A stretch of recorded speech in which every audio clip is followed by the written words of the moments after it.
And we're back with one more neighborhood news show. It's Tuesday night, 7 o'clock, channel 95. We're back for one more show of your neighborhood news. We're on the air for over 3 years. Let's make the number 4, and it's coming very close. And we're back. Remember, if you are just going through your channels and we are not, it's not a Tuesday night, it's because you're watching a repeat show.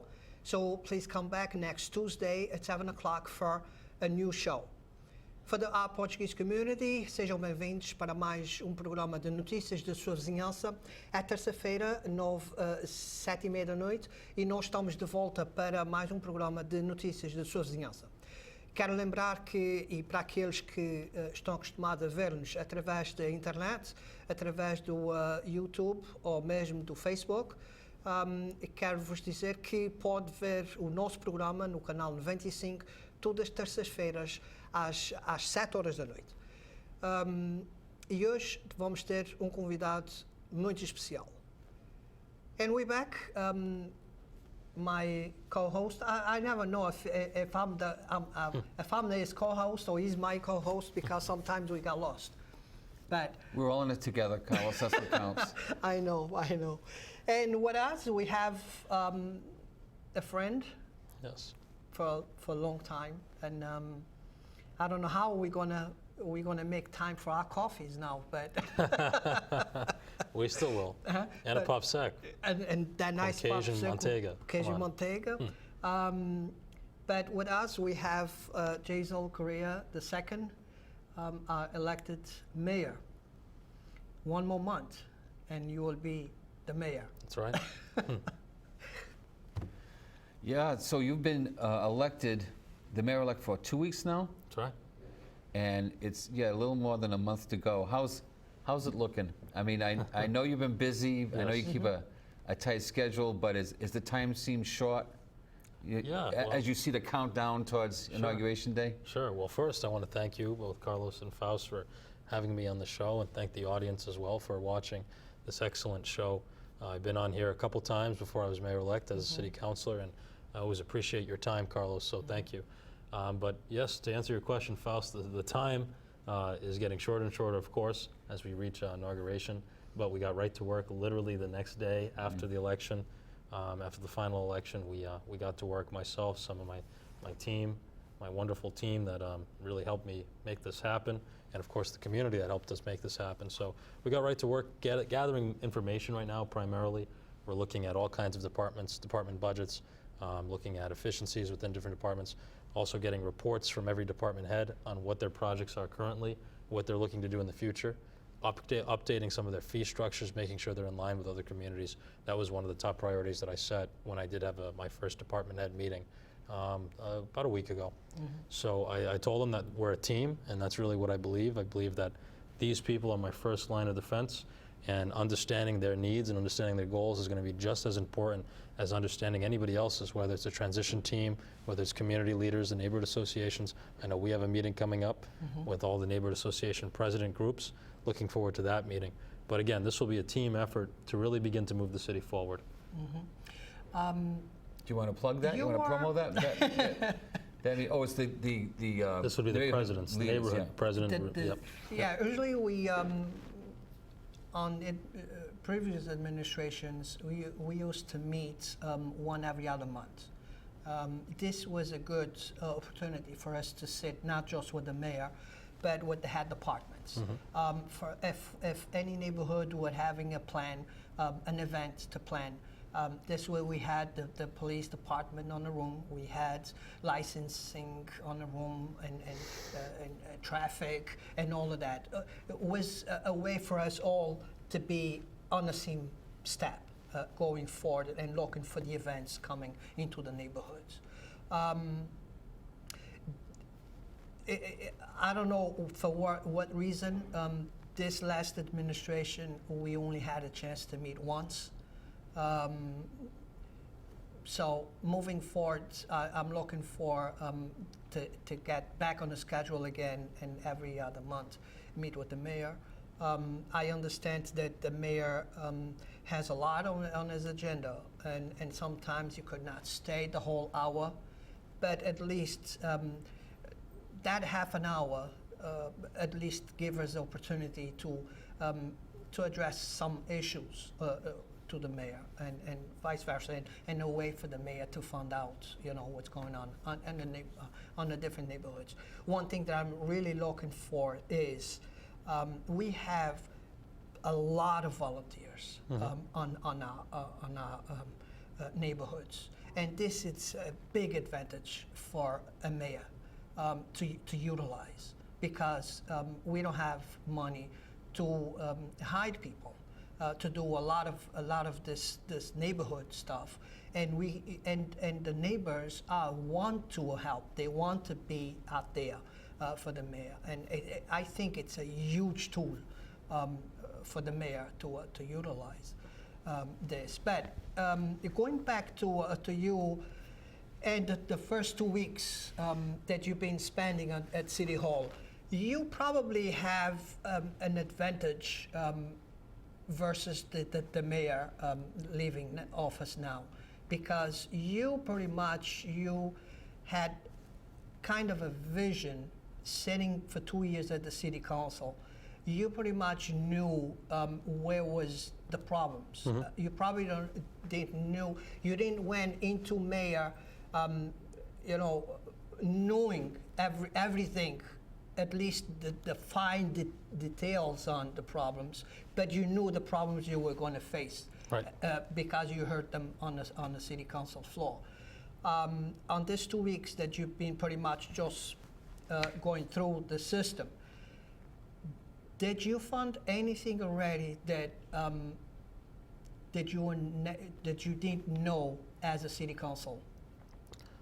There's a few things Yes. that the reason I didn't know is because they're not for the public yet. Exactly. So I can't talk about them today. Yes. However, you were absolutely right, Carlos. I had a very unique perspective. I saw two different mayors, both Mayor Flanagan and Mayor Sutter.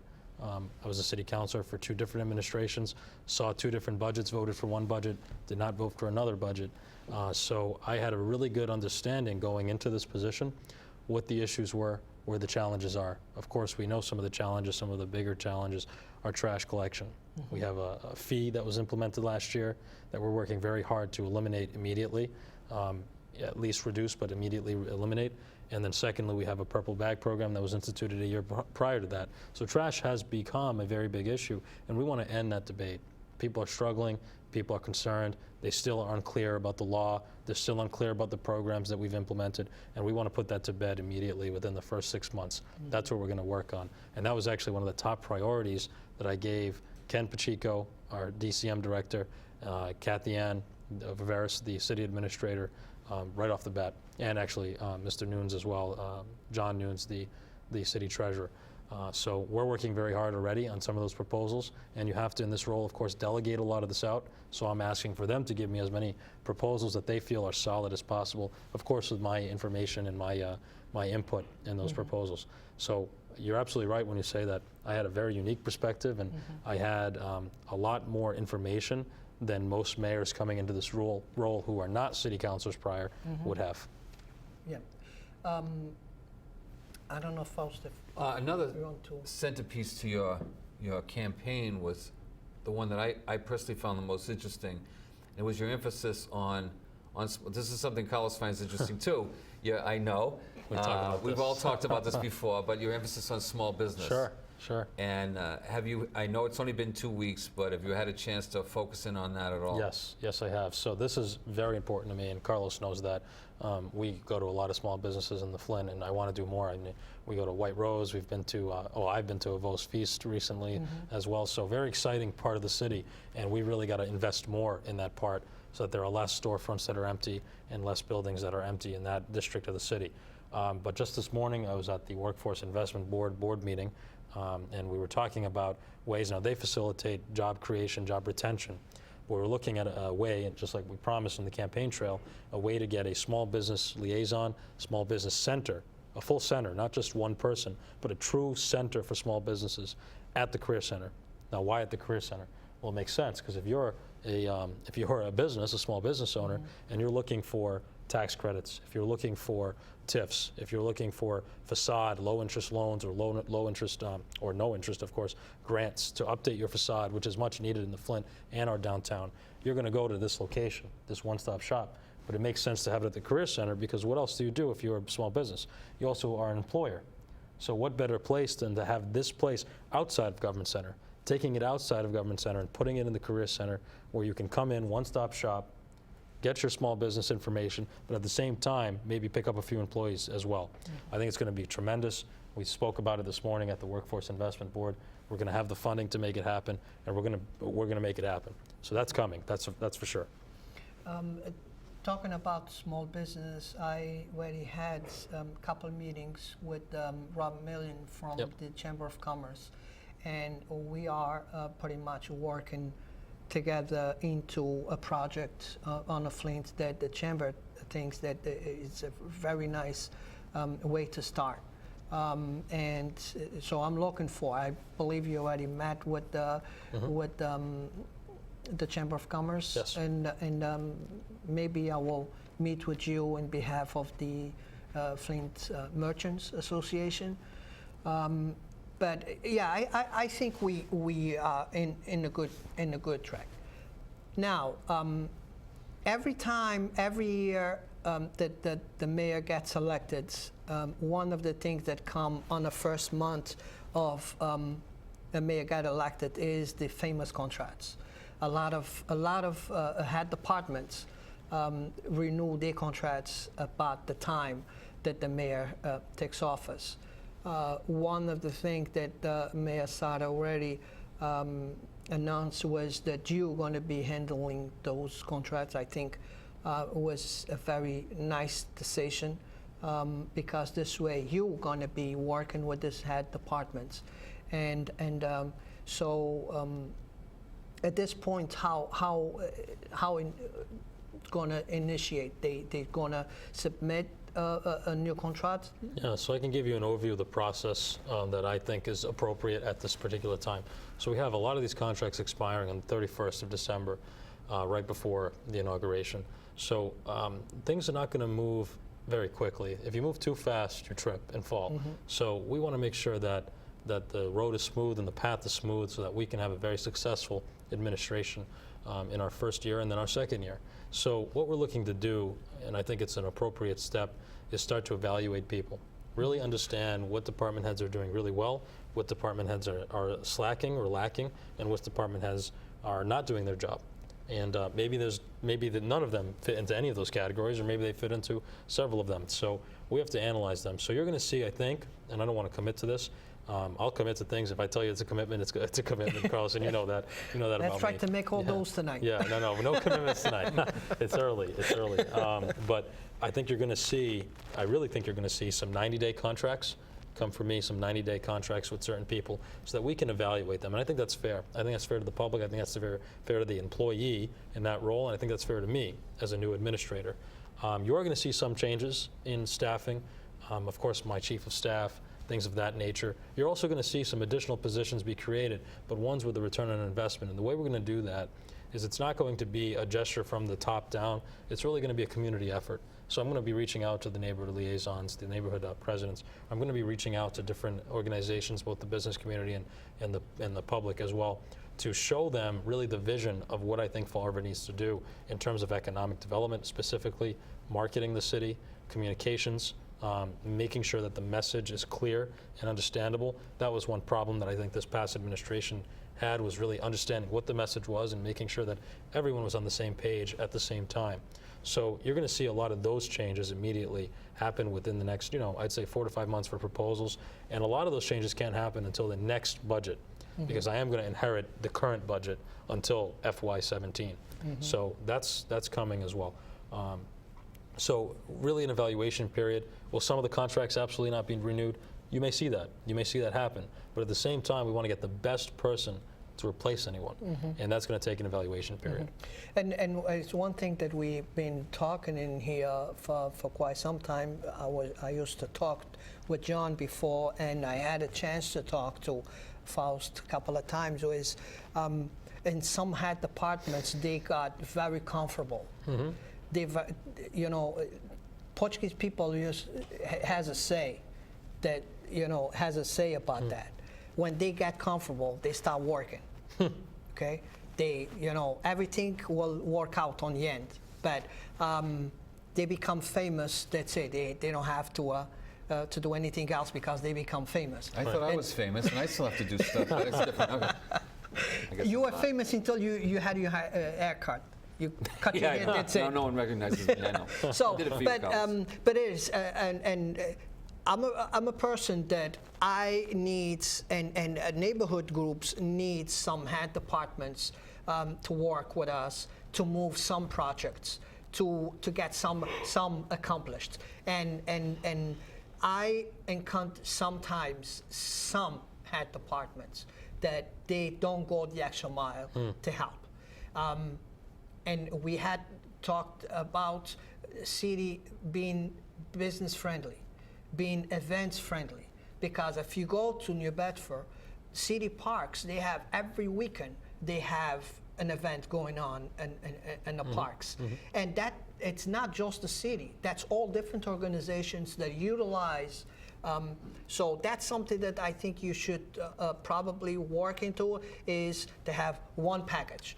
I want to do an event. I have one package with all the documents that I need. I don't have to spend 3 hours at City Hall going from the one stamp, waiting in line to get one stamp on my paperwork, then come all the way downstairs for tax, and then go all the way to the 5th floor for the inspector, you know, and then the inspector, it's only in 4 to 5 o'clock, so that means I have to come back again if I want to see him. So I think that's something that will going to help the neighborhoods. Talking about the neighborhoods, I will bring you to our meeting one very simple card that was done during the Correia administration that I loved it to use it, and we would, if we see a problem, I just have to check the box there, drop it in an email, and the mayor will get it. That means that the neighbors, if the neighbor sees something wrong, trash outside this house is not supposed to be there, whatever, and the card has all the departments that the mayor needs to follow. Okay, I think it was a great tool that got dropped, but I think it will be a great tool for you and some other probably ideas that you will know from neighborhoods to kind of help your work. I have a question of you. During the campaign, a lot of was made of your age. And maybe I'm out of touch, but it seems to me there were news stories. I saw someone made a collection of news stories about how young you were. And now everyone seems to be totally over that, and no one talks about it anymore. Do you miss that? No, I don't. You don't? No. I'm glad that we worked really, really hard with our team to be successful in this election. And I think, and I hope, and I'm very confident that over the next 2 years, you're going to see that age was absolutely and should not be considered a factor in an election. I get the sense now that no one cares anymore. I don't think they now, do, but you are the mayor-elect. You're going to be the mayor. Well, the proof will be in the Anyway, pudding. The yeah. proof will be in the pudding, and I think it's I really believe it's a great opportunity to use that element to market the city. I'm the youngest mayor ever elected to a city of over 50,000 people in the U.S. history, actually, which Really? is pretty impressive, of over 50,000. I did not know that. I'm currently the youngest mayor in Massachusetts, right? And I'm the mayor of the 10th largest city in Massachusetts. That is an excellent marketing package that we can utilize, and that's what I'm here to do. I am here to work for the city every single day over the next 2 years and beyond, if I'm fortunate enough to do so, to move the city forward and to make it the best place in southeastern Massachusetts and then beyond. So we have an opportunity to use that on a level that I don't think you've ever seen from other mayors. Working with Boston, working with our federal delegation and state delegation to make sure we're getting the right resources, make sure we're getting the right attention, the positive attention, begin marketing the city in a positive light, changing the mission and the vision of the city of Fall River is going to be very important to my administration. And I think age is going to actually serve as an advantage there. Well, you're going to have to revive the issue, because again, I think people are just looking at you now as the mayor-elect. You're going to be the mayor. No, some people, the only thing they had to pick was the age. So that's why you didn't hear it anymore, because that was the only thing they had to pick to say, no, I'm not voting for him because he's too young. Well, I'll tell you one And that positive of it's- it that I sense is that, so I've talked to you several times since you've been elected, and every time I talk to you, you talk about an event you've been to since being elected. Sure. And from to a guy who likes to be in bed by 10, I think it might be, yeah, you're laughing because you're in bed by 10 too, Carlos, I know. 8:30. 8:30, wow. Yeah. Almost time. But you still are out there. Are you going to be a mayor that if people want to get in touch with you, all they have to do is leave the house? Because that's, from what I understand, you've been out Yes. talking to people and at events. Sure. It's one thing to do it before you're elected and people can look at that skeptically, but you're already elected and you're still out there. Is that going to be a pattern? Is it going to Yeah, be, if I you mean- want to see Jasiel, just leave the house? Yeah, the goal of my administration will be to be as accessible as we possibly can, whether that's directly through the mayor's office, whether that's on social media, and I think you'll see a great social media effort from our team, both in government and in the election cycle, but also at events. I mean, I'm very accessible, very personable. You can come up to me, talk to me about anything, as both of you know, and we're going to take that down. And it's a lot of work. I mean, it's already a lot of work, but again, I already have some excellent people behind me helping me keep track of these meetings that are coming up, and my goal is to make that personal commitment to each individual that's interested in the city of Fall River. And even if it's a short amount of time, because I can't guarantee, the time is my most valuable resource right here in the city. So even though it may not be a 2-hour meeting, but understanding and capturing what you need, what your needs are, in the 2 minutes to 5 minutes to 10 minutes to 20 minutes that we may have together is really the goal of every single meeting I have. I don't have long meetings. I try and keep them pretty short because I want to get to the bottom of what the needs are of the people I'm meeting with and just I get to work. So I am that's sure the goal. that the people that work for you in City Hall are going to be very, very grateful for that. I had meetings right at the elevator. I'm on my way to a meeting, Right. Carlos, but just walk with me. Tell me what you need, and the 5 minutes walking into the car was enough for me to approach the mayor with a question or an issue. Right. So, and I think that that's something that we missed, and it's something I'm looking for Yep. to have back. So. So that means that the door at the office is going to be open, or we still have to ring the bell? No, it'll be open. it'll be open, and it'll be open as much as we can. Have it open, and yeah. One thing that I think that we all going to need to, and now I'm going to start putting my requests, is all our neighborhoods could use a grant writer. Because a lot of these projects, the city, the neighborhoods go and look into the city because they don't have a grant writer. So if you could somehow fund a grant writer that's working for the city but will be able for neighborhoods to utilize, because let's see, the projects that the neighborhood's going to request for funds are for city parks, are for streets. It's for the community, it's for the city. So I think it's just fair if we use a grant writer, and it's not easy to fund a grant writer. I That's know. pretty much a separate talent, grant writing, huh? Exactly. But it's not easy to fund one. And I think that's a tool that all neighborhoods could take advantage of if the city has one.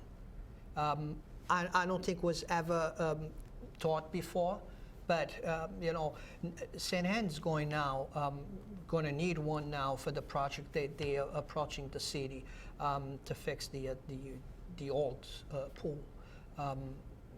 It's a nice The pool at project. Kennedy Park. Yeah. So I'm glad to help. I told already St. Anne's I will be here to help with anything that they need my support. But that will be a big tool.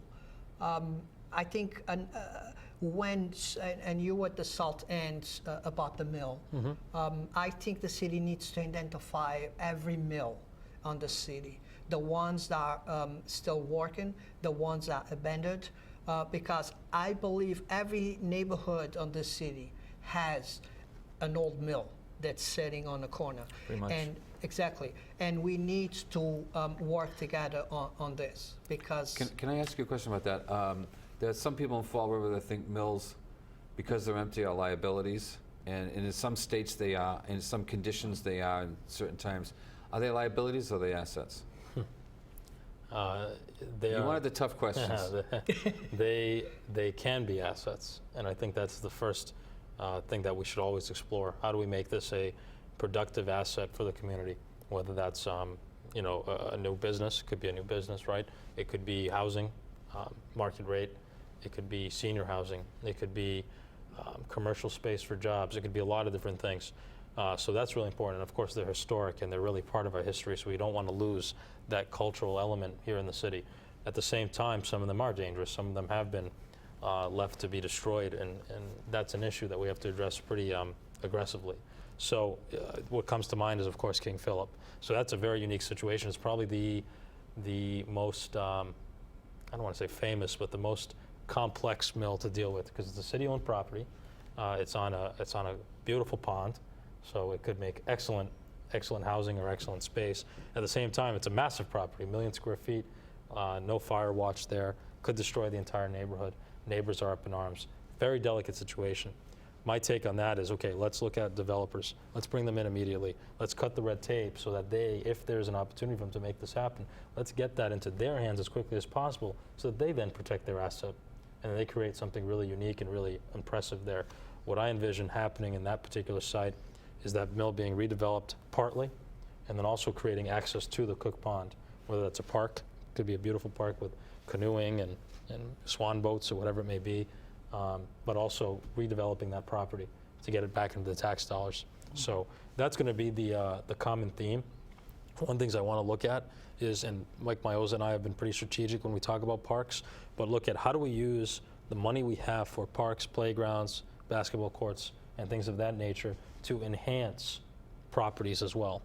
So what I mean by that is maybe we do a park near King Philip Mill, but at the same time that park becomes a valuable asset to the mill property developer who's putting in potentially millions of dollars. And you can see that right on the waterfront right now. You have Commonwealth Landing, that's going to be 103 apartments. Right next door you had a CSO project, right, that also included brand new tennis courts. And you have the waterfront there. So really a great property, great asset. So using the city's resources to leverage them for the private sector as well. And that's half an hour. Yes, went by quick, very Went quick. You didn't get all your questions, did you? No, it's okay. That's my fault. It's Christmas coming, so I'm Yes. still working on the list. All right, good. Jay, Thank you. very good. Thank you again for coming. Thanks for coming, And, Jason. My pleasure. don't be a stranger. Oh, I won't. I will ask Faust to ask you to come back Either again. way. Good. Very good. Thank you. And we see you next week again with one more show. Have a good night.